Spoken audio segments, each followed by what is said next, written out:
Hola, mi nombre es Sabrina Imovici, soy docente de la cátedra de IPC y en este video lo que vamos a ver es la filosofía clásica de la ciencia, el positivismo lógico y el falsacionismo. La idea es que este video complemente el capítulo del libro que tiene este mismo título en el que se desarrolla todo este tema. Lo que vamos a ver en este video, de lo que nos vamos a ocupar, en primer lugar es de desarrollar las preguntas principales de las que se ocupa la filosofía clásica de la ciencia. Vamos a ver cuáles son los problemas principales a los que intenta dar respuestas. En segundo lugar, vamos a ver las respuestas que se dieron desde dos corrientes fundamentales. Por un lado, el empirismo lógico, representado por Karl Hempel y Rudolf Carnap, y en segundo lugar, las respuestas del falsacionismo de Karl Popper. Y por último, nos vamos a ocupar de el enfoque que se dio desde la filosofía clásica de la ciencia de la explicación científica. Entonces, primero, veamos cuáles son estas preguntas centrales de las que se ocupa la filosofía clásica de la ciencia. En primer lugar, intenta dar respuesta a cómo es la estructura de las teorías científicas y cómo estas teorías se ponen a prueba. De este punto no nos vamos a ocupar en este video porque ya está desarrollado en otra semana, y lo que sí podemos recordar es que tanto para el empirismo lógico como para el falsacionismo, las corrientes principales de la filosofía clásica de la ciencia, la estructura de las teorías es la de sistemas axiomáticos interpretados. Estos son sistemas de enunciados que tienen relaciones lógicas entre sí y que se ponen a prueba a partir de la experiencia, a partir de consecuencias observacionales que se deducen de estos sistemas de enunciados. El segundo punto del que se ocupa la filosofía clásica de la ciencia es el criterio de marcación. Esto es, tratar de obtener un criterio que me permita distinguir qué enunciados son genuinamente científicos o pertenecen al ámbito de la ciencia y cómo distinguir estos enunciados de otros que no se consideran científicos. En tercer lugar, se ocupan de la distinción entre el contexto de descubrimiento y el contexto de justificación. Esto es la pregunta por si la generación de hipótesis y la justificación de hipótesis se pueden evaluar, se pueden estudiar de la misma manera. Y ambas corrientes proponen una distinción que vamos a desarrollar después. En cuarto lugar, respecto de la justificación de las teorías empíricas, se trata de cuál es el procedimiento por el cual se acepta o no una determinada teoría. Con respecto al punto 5, la pregunta por el progreso científico, es la pregunta por en qué consiste que la ciencia progrese. Tanto el positivismo lógico como el falsacionismo acuerdan en concebir a la ciencia como algo que progresa hacia la verdad. Si bien esa meta es inalcanzable, entienden de alguna manera que avanza hacia la verdad. Vamos a ver que lo entienden de distintas maneras estos dos enfoques. Y por último, respecto de la explicación científica, una explicación científica es una respuesta a una pregunta de por qué. Por ejemplo, ¿por qué cuando corremos se nos acelera el pulso? ¿O por qué el hierro se oxida? Las explicaciones científicas buscan dar respuestas a este tipo de preguntas a partir del conocimiento. Lo que vamos a ver ahora entonces es qué respuestas se dan desde el empirismo lógico, en primer lugar, y después del falsacionismo, a estas preguntas centrales que vimos recién. En primer lugar, respecto del criterio de demarcación, el empirismo lógico propone un requisito. Van a ser enunciados científicos aquellos que sean traducibles al lenguaje observacional. ¿Cómo llega este requisito? En primer lugar, entendiendo que los enunciados científicos son aquellos que tienen contenido cognoscitivo. Para poder tener contenido cognoscitivo, tienen que poder ser verdaderos o falsos. Y para poder entender cómo se hace para establecer que un enunciado sea verdadero o falso, o en qué consiste decir que un enunciado puede ser verdadero o falso, establecen primero una distinción entre los enunciados científicos y los enunciados que no pertenecen a la ciencia. Y a su vez, los enunciados que no pertenecen a la ciencia van a ser los que no puedan ser evaluados como verdaderos o falsos. Y dentro de los enunciados científicos va a haber de dos tipos: los que pertenecen a las ciencias formales, cuya evaluación como verdaderos o falsos no va a depender del mundo, y los que pertenecen a las ciencias empíricas, a los cuales se aplica el criterio de traducibilidad al lenguaje observacional. Veamos esto con ejemplos. En los enunciados que pertenecen a la ciencia, entonces, dijimos que tenemos dos grandes grupos. Los enunciados de las ciencias formales, como por ejemplo este. Los argumentos deductivos pueden tener conclusión falsa. la verdad o falsedad de este enunciado no depende de nada acerca del mundo. En cambio, comparemos con los enunciados de las ciencias empíricas como los guacamayos se alimentan de frutas y semillas o los genes son segmentos de ADN. Estos son enunciados que tienen un contenido descriptivo acerca del mundo. ¿Cuáles van a ser los enunciados entonces que pertenezcan a las ciencias empíricas? Los que pueden ser traducibles a un lenguaje observacional. El primer enunciado, los guacamayos se alimentan de frutas y semillas, ya está enunciado en lenguaje observacional.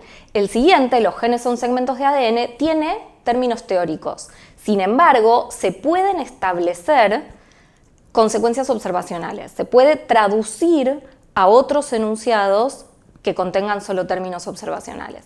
Por eso es un enunciado que pertenece a la ciencia empírica. La gran diferencia se da entre estos enunciados y los enunciados que se consideran metafísicos, que no pertenecen a la ciencia, como por ejemplo el ser es anterior a la nada. Es un enunciado que no se puede traducir a el lenguaje observacional. Además de este criterio de marcación de los enunciados que pertenecen a la ciencia y los que no, con respecto a la distinción entre el contexto de descubrimiento de las hipótesis científicas versus el contexto de justificación, el empirismo lógico se opone a la idea del inductivismo estrecho que sostenía que las hipótesis se pueden descubrir por inducción. El empirismo lógico sostiene que hay dos problemas con esta idea de que las hipótesis se obtienen por generalización inductiva. En primer lugar, para obtener una hipótesis por generalización inductiva, la idea sería que a partir de la observación de casos podemos establecer una generalización que abarque todos esos casos. Pero una pregunta que surge es, ¿qué es relevante observar respecto de esos casos? Parece que necesitamos algo anterior que guíe nuestra observación para poder formular una hipótesis científica. Y por otro lado, si todas las hipótesis se generaran por generalización inductiva a partir de casos de observación, no habría ninguna hipótesis con términos teóricos. Entonces, la idea es que la generación de hipótesis no sigue la lógica inductiva ni la deductiva. Queda por fuera de lo que puede estudiar la filosofía de la ciencia. De lo que sí se ocupa la filosofía de la ciencia es de la justificación de las teorías empíricas, porque para esto sí se puede hacer un análisis lógico. Lo que sostiene el empirismo o el positivismo lógico es que la justificación de las teorías empíricas se da por inducción. ¿Por qué?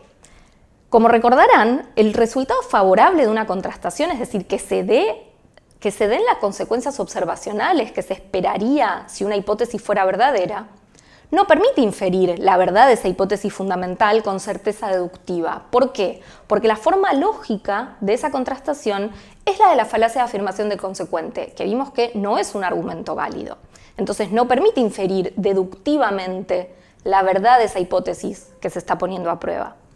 Eso por un lado. Por otro lado, si pensamos en las generalizaciones empíricas universales, es imposible revisar todos los casos mencionados en una hipótesis universal referida a clases potencialmente infinitas. Sería imposible revisar todos los casos que hace falta para establecer la verdad de esas hipótesis universales. Entonces, nunca se puede establecer deductivamente la verdad de una hipótesis empírica. ¿Qué propone el empirismo lógico? Que lo que se puede hacer es confirmar estas hipótesis por inducción. A partir de la observación de casos favorables, podemos considerar estas hipótesis probablemente verdaderas, por inducción. Y la idea es que a mayor cantidad de casos confirmatorios, mayor probabilidad de las hipótesis. ¿Cuál es la idea que se sigue de todas estas tesis que venimos viendo del empirismo lógico respecto del progreso científico? Entiende el progreso científico como un proceso acumulativo, en el que las teorías más firmes, que son las que son más probablemente verdaderas, las que han obtenido más casos confirmatorios, más casos positivos en la contrastación, son progresivamente reemplazadas por otras que las corrigen o amplían. Pero estas teorías que las corrigen o amplían conservan el contenido supuestamente verdadero de las anteriores. En este sentido, hay un proceso acumulativo en el progreso científico. Ahora bien, pasando al segundo enfoque del que nos vamos a ocupar, que es el falsacionismo de Karl Popper, un primer punto a tener en cuenta es que el falsacionismo rechaza por completo el rol de la inducción en la filosofía de la ciencia. Vimos recién que el empirismo o positivismo lógico le da un rol muy importante a la inducción en la justificación de las hipótesis y de las teorías empíricas. El falsacionismo, en cambio, considera que la inducción no cumple ningún rol. ¿Cómo fundamenta este rechazo a la inducción? Bien, como dijimos, en las inferencias inductivas la conclusión no se establece de modo concluyente, sino que se considera que esa conclusión es probablemente verdadera. El problema es la justificación lógica de las inferencias inductivas. Lo que sostiene Popper es que las inferencias inductivas parecen presuponer una apelación a un principio de inducción que supone que hay una estabilidad o constancia en la naturaleza que nos garantizaría algo así como que los casos observados en el pasado y los casos observados en el futuro van a ser iguales. Y entonces un caso positivo que observamos o muchos casos positivos que observamos nos dan razones para creer que esta hipótesis es verdadera y que los casos del futuro van a ser iguales. ¿Qué dice Popper? La única manera de sostener un principio como ese es apelando a la inducción misma. A partir de casos en los que observamos que se sostiene este principio, inferimos que es probablemente verdadera, pero esto presupone la inducción misma. Entonces Popper sostiene que la inducción no debe cumplir ningún rol en la filosofía de la ciencia. ¿Qué va a sostener entonces respecto de todos los puntos con los que venimos trabajando? Respecto al criterio de marcación, a diferencia del criterio de traducibilidad al lenguaje observacional, lo que se propone es la falsabilidad. ¿Qué es esto? Es la idea de que un enunciado va a ser genuinamente científico si se pueden formular enunciados básicos que funcionen como falsadores potenciales. Los falsadores potenciales van a ser enunciados incompatibles con el enunciado que se supone científico.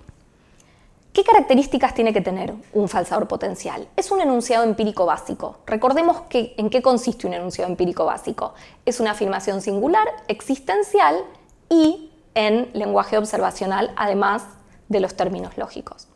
Y una condición para los falsadores potenciales es que tienen que ser lógicamente posibles. Este criterio de marcación deja por fuera de la ciencia empírica, como excluidos de la ciencia empírica, a los enunciados de las ciencias formales y las generalizaciones probabilísticas. Veamos esto con algunos ejemplos. Consideremos estos ejemplos, preguntándonos si cada uno de ellos pertenece o no a la ciencia empírica. El primero, ¿los guacamayos se alimentan de frutas y semillas? Sí, es un enunciado que según el falsacionismo pertenece a la ciencia empírica. ¿Por qué? Porque puedo formular falsadores potenciales, puedo formular enunciados empíricos básicos que sean incompatibles con esta afirmación. El segundo, los genes son secuencias de ADN. Sí pertenece a la ciencia empírica. ¿Por qué? Si bien no está formulado en lenguaje observacional, puedo formular falsadores potenciales incompatibles con él. Ahora, comparemos con el siguiente enunciado. La probabilidad de contraer sarampión, habiendo completado el esquema de vacunación, es menor al 3%. Según el falsacionismo, este enunciado no pertenece a la ciencia empírica, porque es una generalización probabilística. ¿Cuál es el problema? Cualquier enunciado empírico básico respecto de contraer sarampión, que sea pertinente para el enunciado que queremos evaluar, es compatible, porque lo que nos afirma este enunciado, esta generalización estadística, es una probabilidad, ya sea que se dé que un individuo que completó el esquema de vacunación contrae sarampión o no contrae sarampión, ninguno es incompatible con la afirmación de que la probabilidad de que eso suceda es menor al 3%. Por eso, según el falsacionismo, este enunciado queda por fuera de la ciencia empírica. Y lo mismo va a suceder, pero no por las mismas razones, con un enunciado como el ser es anterior a la nada. No puedo formular ningún enunciado empírico básico que sea incompatible con este tipo de afirmaciones. Con respecto al contexto de descubrimiento versus contexto de justificación, el falsacionismo, al igual que el positivismo lógico, considera que hay una distinción entre estos dos contextos y que respecto del contexto de descubrimiento no se puede ofrecer un tratamiento desde la filosofía de la ciencia porque no se puede hacer una reconstrucción lógica. La producción de hipótesis científicas no se puede reconstruir en términos lógicos. Y la filosofía de la ciencia se concentra en el contexto de justificación, que es donde se puede llevar a cabo una reconstrucción racional apelando a reglas de la lógica. Entonces, respecto al contexto de justificación, que es del contexto del que sí se ocupa la filosofía de la ciencia, veamos qué dice el falsacionismo. Respecto de la justificación de las teorías empíricas, una diferencia fundamental entre la corriente falsacionista y el empirismo lógico es que el falsacionismo, como habíamos dicho, rechaza por completo el rol de la inducción.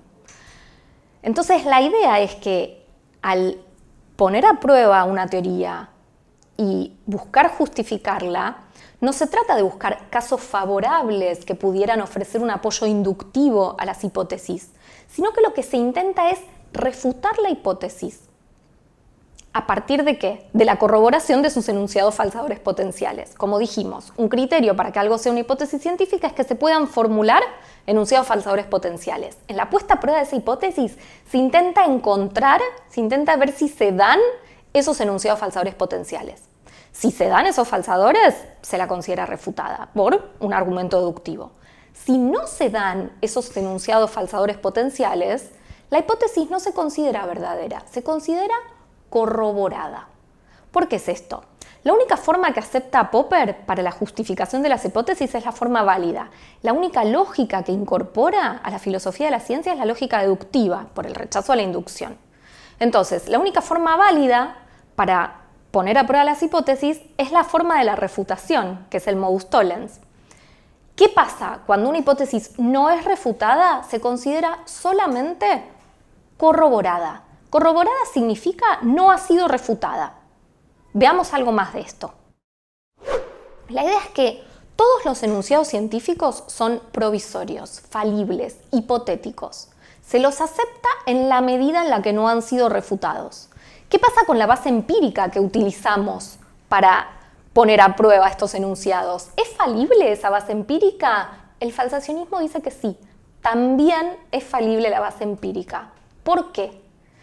Porque la percepción a partir de la cual evaluamos los resultados de los experimentos, evaluamos si se da o no se da lo que esperábamos observar, es una experiencia subjetiva.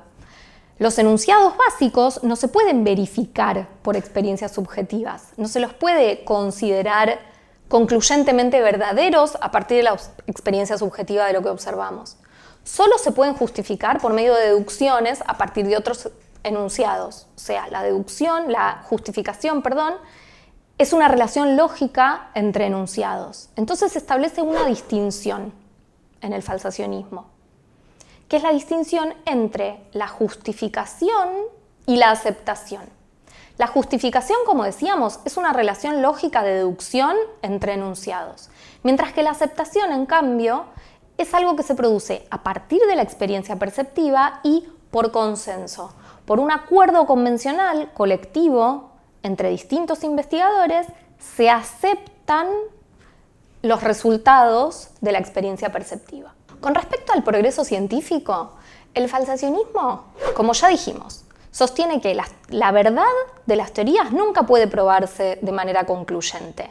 También rechaza el rol de la inducción, entonces tampoco puede sostener que sean probablemente verdaderas o que aumente la probabilidad de verdad a mayor cantidad de casos confirmatorios. Entonces, ¿qué sostiene el falsacionismo respecto del progreso científico? ¿Hay progreso científico? Sí, considera que la ciencia se aproxima a la verdad, en la medida en la que, por medio de conjeturas y refutaciones, va descartando, eliminando contenidos falsos de la ciencia. Veamos en un cuadrito entonces los puntos principales de comparación entre el positivismo lógico y el falsacionismo. No están todos los problemas que vimos, sino algunos principales para comparar estas dos corrientes. Respecto del criterio de marcación, que me permite delimitar los enunciados que pertenecen a la ciencia empírica en particular, el positivismo lógico propone como criterio la traducibilidad del lenguaje observacional, mientras que el falsacionismo propone la falsabilidad, la posibilidad de formular enunciados falsadores potenciales. Con respecto a la justificación de teorías empíricas, el positivismo lógico considera que éstas se pueden justificar por inducción y se pueden confirmar a partir de casos positivos, las consideramos probablemente verdaderas, las consideramos confirmadas por inducción. Mientras que el falsacionismo, que rechaza el rol de la inducción, sostiene que la única lógica que interviene en la justificación es la lógica deductiva y lo único que podemos hacer es corroborar teorías. En caso de resultados positivos, las consideramos no refutadas, esto es, corroboradas. Y respecto al progreso científico, el positivismo lógico sostiene que hay un progreso acumulativo, en la medida en la que se conserva el contenido supuestamente verdadero de las teorías anteriores. Y en esta medida la ciencia se aproxima a la verdad de una manera acumulativa, conservando contenido verdadero. Mientras que según el falsacionismo, el progreso se da por conjeturas y refutaciones. Se va eliminando el contenido falso de las teorías refutadas. Veamos entonces el último punto que nos quedaba, que es el modelo de explicación científica que se propuso desde la filosofía clásica de la ciencia. Vamos a ver que se propuso un modelo muy influyente que fue el modelo de cobertura legal. Esta es la parte que los dos enfoques comparten. Tanto el positivismo lógico como el falsacionismo desarrollaron versiones de este modelo de cobertura legal. ¿Qué dice este modelo? Que un hecho se explica cuando se muestra que cae bajo una ley, cuando se puede formular una ley científica, que es un enunciado general, que describe una regularidad empíricamente constatada, y se puede mostrar que el hecho que quiero explicar es un caso de aplicación de esa ley científica general. Veamos esto en un esquema. La idea del esquema de explicación es que tenemos el explanans, que contiene leyes, por un lado, y condiciones iniciales, por otro, y que estas leyes y condiciones iniciales permiten derivar el explanandum, que es el fenómeno que queremos explicar. Ahora vamos a ver dos modelos de explicación en los cuales ese explanandum se sigue de distinta manera del explanans. Por un lado tenemos las explicaciones nomológico-deductivas, en las cuales la ley que se incorpora en la explicación es una ley universal, como esta, por ejemplo. El agua pasa de estado líquido a sólido a los 0 grados centígrados. Consideremos esta condición antecedente del ejemplo. Durante los últimos 10 días, la temperatura en la zona del lago Lácar se mantuvo continuamente por debajo de los 0 grados centígrados. Por lo tanto, el lago Lácar presenta una capa de hielo en la superficie. Pensemos en qué medida esto constituye una explicación. Yo quiero explicar por qué el lago Lácar presenta una capa de hielo en la superficie. La conclusión del razonamiento es el fenómeno que yo quiero explicar, el explanandum. Apelamos a una ley, a una generalización universal como esta, el agua pasa de estado líquido a sólido a los 0 grados, y unas condiciones antecedentes particulares para el caso que queremos explicar. Durante estos días, la temperatura en esta zona de este lago se mantuvo continuamente por debajo de la temperatura que decía la ley. Esto me permite deducir de manera deductiva la conclusión que el lago Lácar presenta una capa de hielo en la superficie y en esa medida explica por qué se produjo ese fenómeno. Comparemos esta explicación con la estadístico-inductiva. Tiene una forma similar, apela a una ley y una condición antecedente, pero la ley es de otro tipo, es una generalización estadística o probabilística. Como por ejemplo, el 85% de las otitis medias agudas se resuelven por completo después de 7 días de tratamiento con amoxicilina. Condición antecedente. Ana tenía otitis media aguda y completó el tratamiento de 7 días con amoxicilina. Me permite derivar en el explanandum, la otitis media aguda de Ana se resolvió por completo en 7 días. Fíjense que en este caso, la conclusión no se infiere de manera deductiva, porque la ley que tenemos es una ley probabilística. Esta es una inferencia de tipo inductiva, basada en una ley estadística. Por eso se llaman explicaciones estadístico-inductivas. Y acá tenemos que tener en cuenta una diferencia entre el positivismo lógico y el falsacionismo. Como venimos diciendo, el falsacionismo rechaza por completo la inducción. Entonces el falsacionismo no considera este tipo de explicaciones como explicaciones científicas, mientras que el positivismo lógico sí. Repasemos en un cuadrito entonces la diferencia entre estos dos tipos de explicaciones. Por un lado, las explicaciones nomológico-deductivas apelan a leyes universales empíricas y la forma lógica de las inferencias de las explicaciones son inferencias deductivas, mientras que las explicaciones estadístico-inductivas, las leyes a las que se apela son leyes estadísticas y la forma lógica de la inferencia es la de una inferencia inductiva, en la que la conclusión se sigue con algún grado de probabilidad. Bueno, espero que haya servido esta revisión de estos temas y recuerden que está todo desarrollado en el material de lectura.